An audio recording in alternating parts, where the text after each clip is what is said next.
Hidden in the misty highlands of northern Vietnam lies a fascinating culinary world that's awaiting to be discovered. From the city of Hanoi, I decided to take a long bus journey to Sapa to figure out what is it about this remote mountain town close to the border with China that draws so many travelers from far and wide. This place feels far away from Vietnam's capital, and the local cuisine and the food practices reflect that.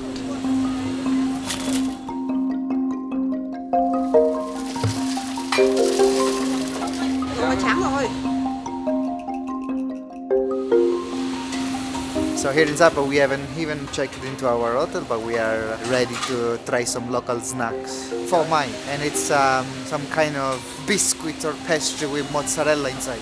It's more similar to a pancake really. Locals seem to love it, even tourists as well. It's basically a sweet treat, so they put on the hot stone a little bit of butter, they spread a little bit of butter first and make it sizzle. And then they put this kind of mixture, this kind of preparation, which is, I suppose it's like some kind of mixture of egg, milk and sugar.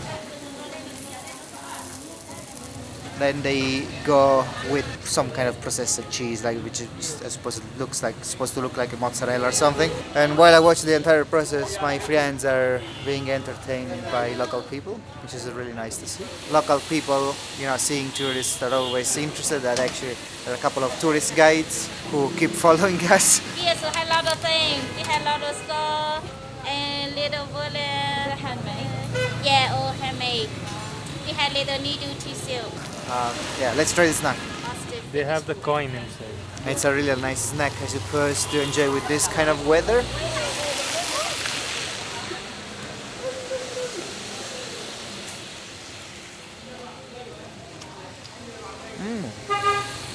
It's pretty nice, pretty sweet. It's not a savory treat, it's like sweet.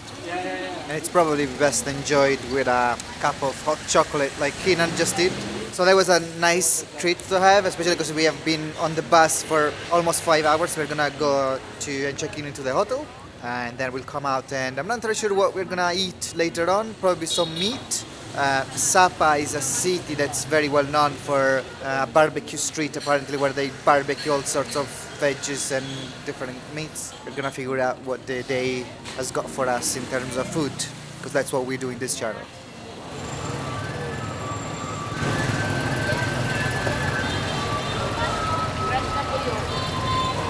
I will buy strawberries later.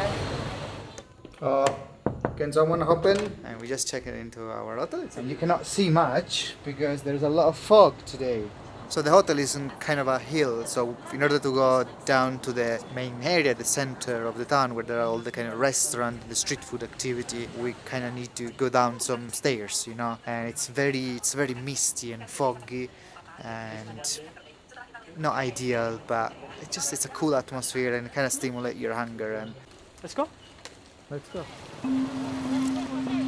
this kind of town is very touristic. I think it's got like a very dramatic development over the last 20 years or so, because it's a kind of a tourist HUB for people who do the Ha Giang Loop, the famous motorbike loop around the Vietnam-China border, which we're gonna do in a few days. I'm gonna show you in this channel. Well, I'm gonna show you mostly the food. And you can see like the streets are lined up with restaurants. There's only restaurants. You can't see anything else. Like lots of them, and not all of them, judging by Google reviews, are actually good. So you kind of need to figure out where you wanna eat. As you wind through the misty roads of Sapa, you'll stumble on many restaurants proudly displaying whole pigs roasting over open flames, with a golden crackling skin glistening in the smoky light. These are known as armpit porks. The name itself comes from the local practice of farmers carrying a specific breeds of piglets tucked under their arms to the market. I guess they keep these roasting pigs for banquets or big parties, so I don't have much hope that I'll be able to order some of it, but I'm giving it a go.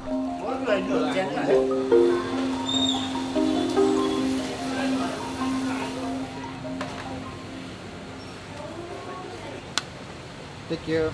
So I've ordered pork. I'm not entirely sure if they actually brought me the one that they show outside. What it looks like this to be is slice of pork belly, onions, black pepper, and chili. It does look good, to be honest. Although I'm a bit disappointed that they didn't give me the pork skin that I was craving from looking at the outside of the restaurant. Looks like we've got some soy sauce with some chili, fresh chili. I actually like the look of this pork. You get the skin on the top, which is not crispy but still kind of nice, and the fat and then the meat component. We'll try to give it a bit of a dip into this soy sauce.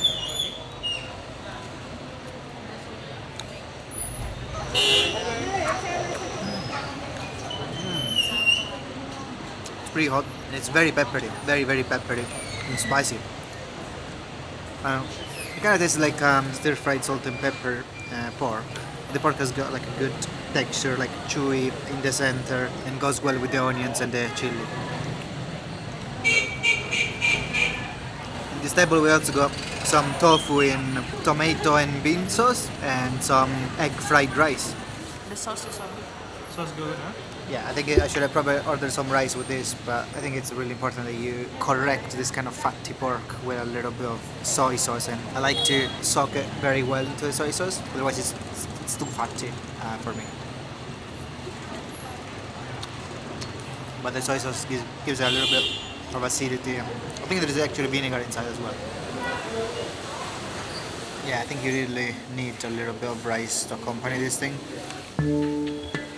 Another treasure of this region of northern Vietnam is chestnuts. In this cold weather I could snack on them all day. Vendors also use chestnuts to create beautiful cakes with a soft, creamy texture and a natural sweetness that comes from the chestnut themselves. 3 pieces? How much? In Sapa, chestnut cakes are often shared during special occasion, gifted to loved ones, or enjoyed as a comforting street snacks on chilly evenings with a cup of green tea. It's finally time to try this local delicacy, which is chestnut cake. This place is warm, right? Yeah, and the lady is nice. I can smell it, it's fragrant and warm.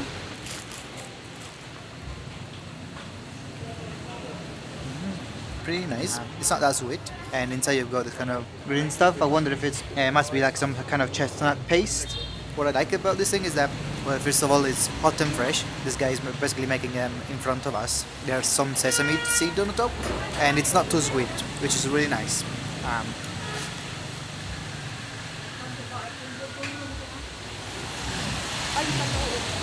Taste? I think it's plum. Yeah, plum. And in this kind of small shop, they got all sorts of dried fruits, candied fruits, dried mushrooms, dried almonds and nuts, edible flowers.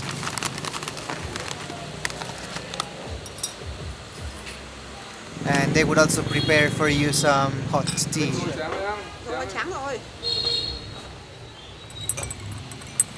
This should be probably green tea, freshly prepared. Kampai. Look at this place. It doesn't feel like we are in the mountain of Vietnam. It almost feels like, I don't know, Hong Kong or Macau or something like. All these lights. I don't understand this place. I thought I was coming to a small village, Hmong village, into the mountain of Vietnam. It's cold, it's wet, the mist, it's kinda wetting your face. I don't feel like I am adequately dressed. I'm feeling super cold. I need to completely reshape my garderobe because I came here with t-shirts.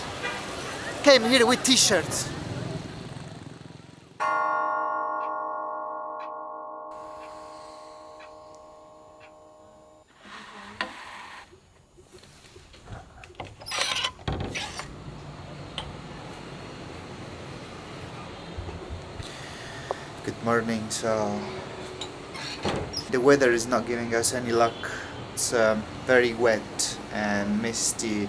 It's too bad because normally you would have a great view, and that's why we came here to Sapa, to just get views and see the rice terrace and all this kind of things, but so far nothing. Anyway, we're going for breakfast now, and it's included into the price of the hotel. We'll see what we can eat there.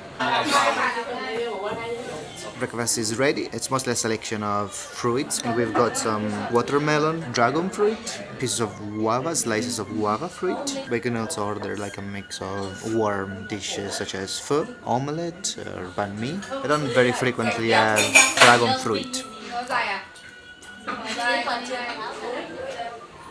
Piece of guava, like a green apple, but less sour. I think like once it's over. Nothing better than a steamy bowl of pho when the weather is this cold. I feel like we're gonna have pho many times during this Vietnam trip, so I went for a more standard kind of omelette. And the pho is a chicken pho with a classic flat rice noodles, spring onion on it, while my beautiful platter has got like some an omelette, which looks really nice, crunchy bread, and some butter with jam.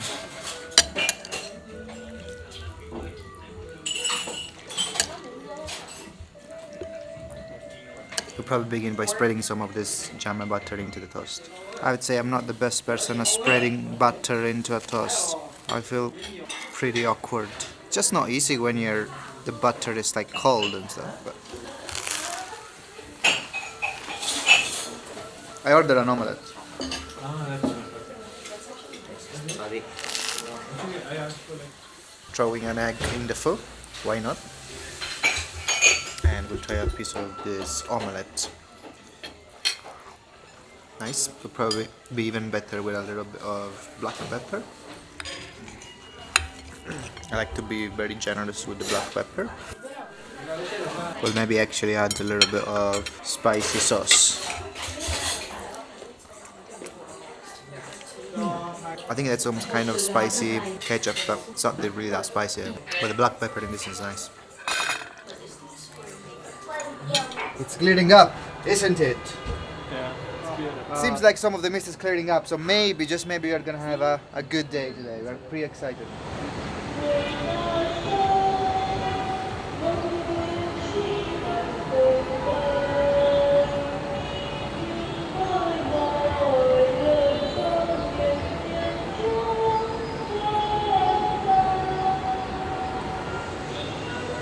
So we are walking towards the main square of the town. As you can see, it's still very foggy, but at least there is a little bit of sun. And even if there are lots of international tourists, actually it's mostly a touristy place for local, like Vietnamese people who come from Hanoi. Where you come from? Italy. Okay.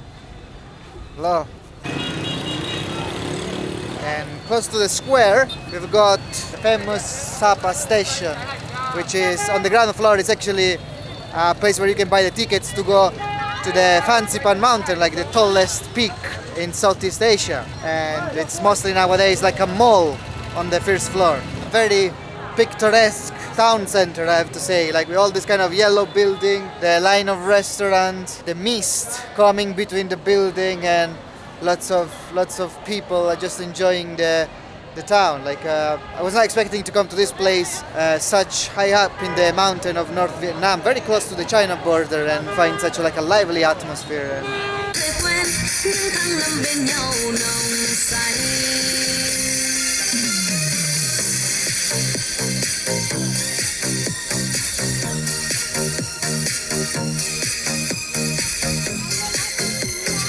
So we are walking some steps up to a park, a hill. It's called Ham Rong.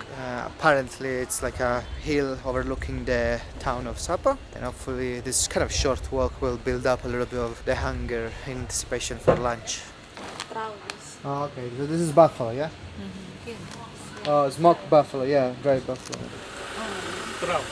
And on the way up to the hill, we stopped in this kind of small stall that sells dried buffalo meat, and you can see that dried meat and buffalo jerky is being sold throughout Sapa, and it's like a very kind of local Hmong kind of snack.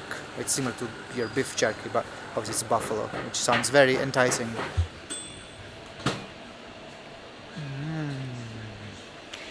Wow, extremely smoky, and that chili, it's got like a roasted chili kind of flavor.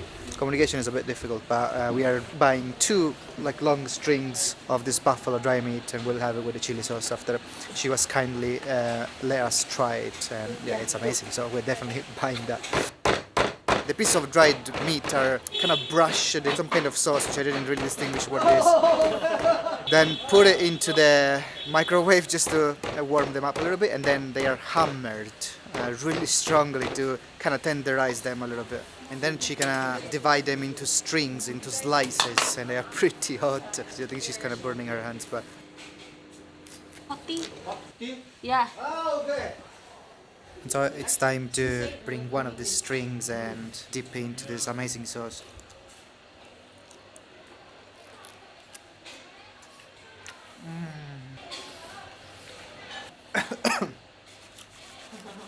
Stays for like a year.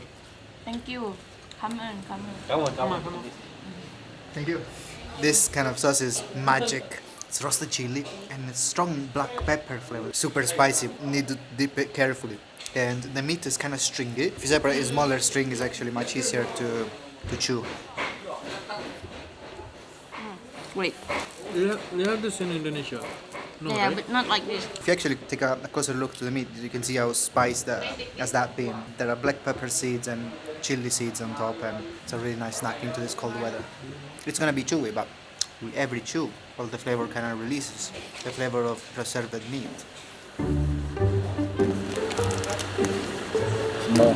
Yeah, small. Yes. Is that weed? No, not beef. Tobacco.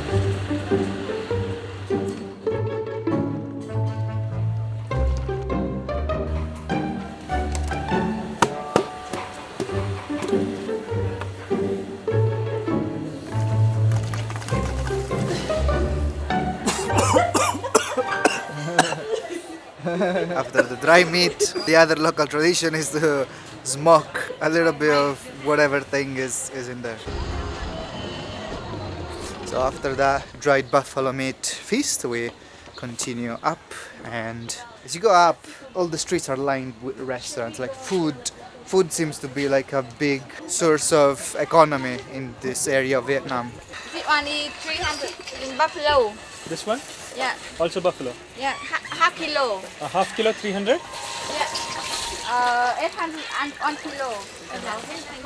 Thank you. Chestnut cakes everywhere. I've had already that, but my friends stopped it for 2 more. They actually smell really fragrant. They catch you when you're walking in the streets. The smell of the fragrant smell of the chestnut cake. It's really difficult to resist. They've got this kind of warm and gooey kind of chestnut paste inside, which is just amazing.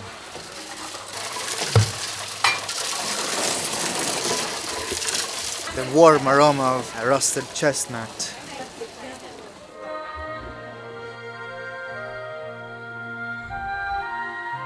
Looks like up here people have been setting this kind of shops selling traditional Hmong clothes and stuff.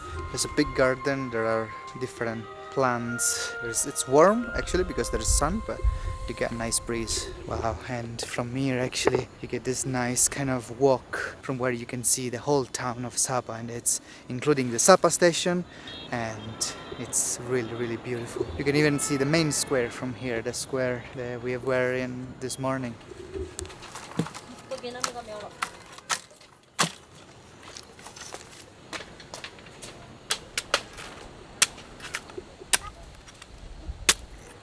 Walking up the hill can get you pretty thirsty, so it's nice that actually there are small stalls selling some fresh coconut water. So Hello. there's no beverage in the world that's as refreshing as fresh coconut water. They go for ice cream, but for me coconut water is where it's at. Playing with cash.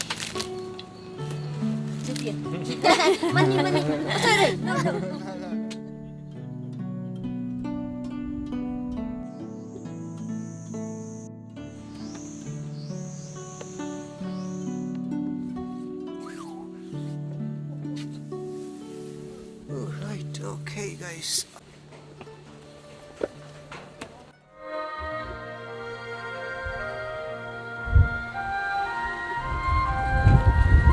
What a place, boys. We reached the top. What a place. It's the top of Sapa town, northern Vietnam.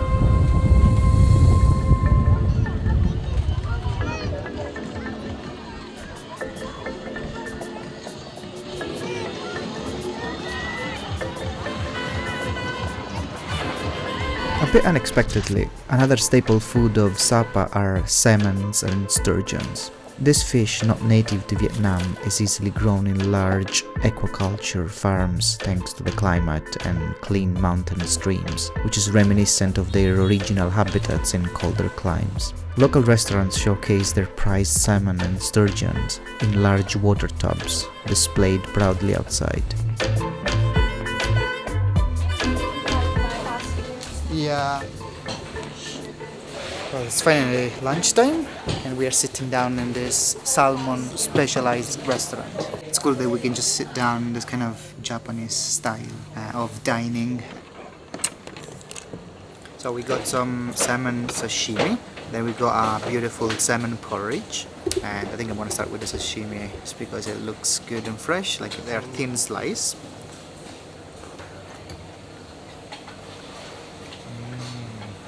That's fresh salmon. Retains a little bit of that texture. It's not like too mushy. Yeah, this is extremely fresh. And we'll try to give it a dip onto this. I think it's a mixture of some kind of salt, black pepper, chili powder maybe. But let's try it. I think if you want to go extra hardcore, you can squeeze a little bit of wasabi into the soy sauce, but not too much. And then we'll give it a dip again of this beautiful sashimi slice.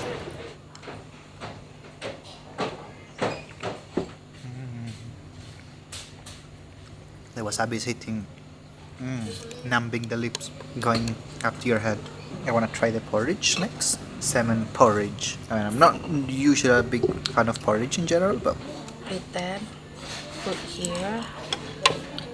And she's setting up this bite for me next, which is the piece of mint, a piece of sashimi, and the porridge. salmon sashimi. I love the porridge. There are actually pieces of salmon, like whole piece of salmon, and it's quite thick, kind of grainy. Yeah, really nice texture actually. It's good. It's good. We got some grilled salmon as well, so it's a kind of a salmon type of lunch today. The flesh looks really nice, super flaky, comes off really nicely with the flesh nice and pink and charred on the top.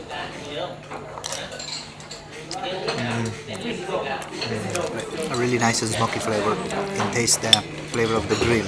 Actually, I want to add some of this grilled salmon into the porridge and make it even more meaty. There we go. Salmon over porridge salmon. Can't go wrong with that. This restaurant is very not really catering to tourists compared to all the other restaurants that we've seen. The menu doesn't even have English translation. You do see like mostly locals here, and I've read really good reviews. Obviously, the communication can be a little bit difficult, but it's worth coming here. Thank you. That salmon was so good that we had to go for the second round. This time they also brought us some rice paper for us to do the roll, some Vietnamese kind of herbs and leaves, as well as ginger. So basically this is the rice paper. You're supposed to kind of wet this into the lime, and then you transfer here and you choose some of the herbs, and we will get a purple one in there as well, and maybe some carrots, a little bit of the ginger, and we get a slice of salmon, and then you want to kind of roll it like that or something. And the last step is gonna be dipping into the soy sauce. Okay, it doesn't look perfect, but it just have to taste good, to be honest.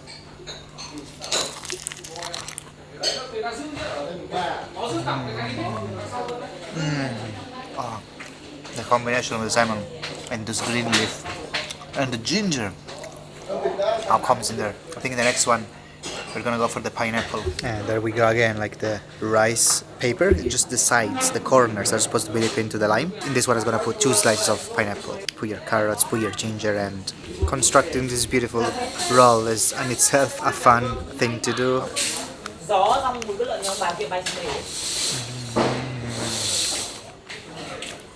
The pineapple is a fruit made to go into this kind of salmon roll. The contrast of sweet and sour just It's amazing. I think you could eat the whole day salmon sashimi. Like it's just so light that it just triggers you eating more and more.